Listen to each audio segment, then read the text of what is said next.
वज़ीर आज़म पाकिस्तान इमरान खान साहब आपसे बराह रास्त टेलीफोन पर बात कर रहे हैं। आप उनसे अगर बात करना चाहते हैं, कुछ सवाल करना चाहते हैं तो आप फ़ोन नंबर जो आपकी स्क्रीन पर आ रहा है इस पे आप बात कर सकते हैं।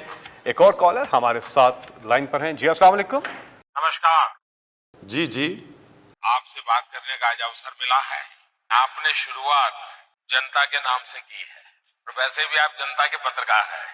दुनिया के राजनीतिक इतिहास में मोदी के प्रति प्यार से ज्यादा विश्वास और अपेक्षाएं हैं। मैं हैरान हूं जी, आप आज से पहले दुनिया में कहां थे? मैं भी आपके जैसा एक सामान्य इंसान हूं। मुझ में भी जैसे कि इंसान में कमियां होती हैं वो कमियां हैं। मुझ में भी हर इंसान में जैसे कुछ गुण होते हैं मुझ में भी गुण है। लेकिन मैंने तय किया है कि मैं इस पद पर रहते हुए और जहां भी रहूंगा आपके लिए जीऊंगा। मेरा बैकग्राउंड क्या है क्या नहीं है उसका मेरे काम, मेरे सपने, मेरे प्रयास उससे कोई लेना देना नहीं। और मेरी इतनी समझ है कि बाकी चीजें एक और है, आपकी पर्सनल केमिस्ट्री कैसी है वो मैटर करती है। मेरा पता नहीं बचपन से आत्मविश्वास इतना है और एक कारण है, वैसे ये सबके सामने बोलना अच्छा है नहीं है मैं नहीं जानता हूं लेकिन बोल देता हूं। मैं मेरे परिवार के साथ आना चाहता हूं, अगर आप समय निकालेंगे तो। हम कभी ये दावा नहीं करते कि हमसे कोई गलती नहीं होती है। हम भी इंसान हैं, हम में भी कमियां हैं, लेकिन हमारे इरादे नेक हैं। जब भी पाकिस्तान का मसला आता था तो कश्मीर पर अटक जाता था और जब भी पाकिस्तान की बात आती थी पूरी दुनिया पाकिस्तान के साथ होती थी। ये पिछले 40 साल का रिकॉर्ड है। आतंकवाद के संबंध में हमारी कंसिस्टेंट पॉलिसी है। भारत सचमुच में पाकिस्तान का बुरा नहीं चाहता है। देखिए, इतने बार हमने लड़ाइयां लड़ ली, हर बार आपकी पिटाई हुई।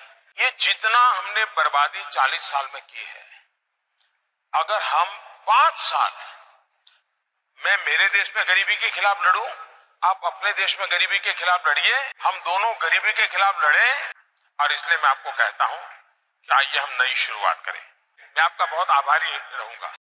जी पहले तो मैं कश्मीर के ऊपर बात कर दूँ, लेकिन मसला कश्मीर का इस वक्त ये है, इसमें कोई शक नहीं कि अगर हमारी हिंदुस्तान से ताल्लुकात अच्छे हों, एक तरफ हमारे पास चाइना दुनिया की सबसे बड़ी मार्केट है, दूसरी तरफ हिंदुस्तान जो 1 अरब से ज़्यादा आबादी है वो बड़ी मार्केट है, हमारी तिजारत शुरू हो जाए, कनेक्टिविटी हो जाए, तो ये तो सारी दुनिया में ये साबित हो चुका है। जब यूरोपियन यूनियन बनी थी, मेरे सामने, मैं तब यूनिवर्सिटी में था जब ये बनी थी इंग्लैंड में, यानी यूरोप में, तो सबको फ़ायदा हुआ था। जब तिजारत बढ़ती है तो सारों को फ़ायदा हो जाता है।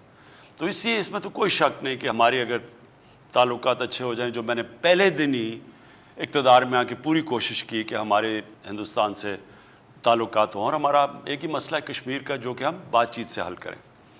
लेकिन जो अब सिचुएशन है, अगर हम इस वक्त हिंदुस्तान से ताल्लुकात नॉर्मलाइज करते हैं, इसका मतलब कि हमने कश्मीर के लोगों से बहुत बड़ी हम एक गद्दारी करेंगे। इसका मतलब हमने उनको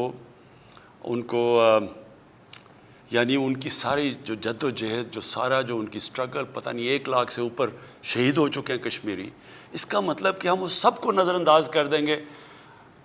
इसमें कोई शक नहीं कि हमारी तिजारत बेहतर होगी, लेकिन उसका सारा खून ज़ाया हो जाएगा। लिहाजा ये हो नहीं सकता।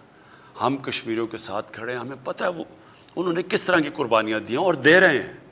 लिहाजा ये नहीं हो सकता कि उनके खून के ऊपर हम ये सोच लें कि पाकिस्तान की तिजारत बेहतर हो जाएगी। ये नहीं हो सकता। अगर वो 5 अगस्त के वो जो कदम उठाएं उधर वापस चले जाएं, फिर बिल्कुल हो सकती है बात, और फिर हम कश्मीर का मसला एक रोड मैप भी ला सकते हैं और हल कर सकते हैं इंशाअल्लाह। आगे जो मैं फिर से कहता हूँ कि जो अल्लाह ने हमें एक बड़े मुश्किल वक्त और इम्तिहान से गुजारा है, इंशाअल्लाह इसके बाद आप मज़ीद इस मुल्क को आगे बढ़ते देखेंगे।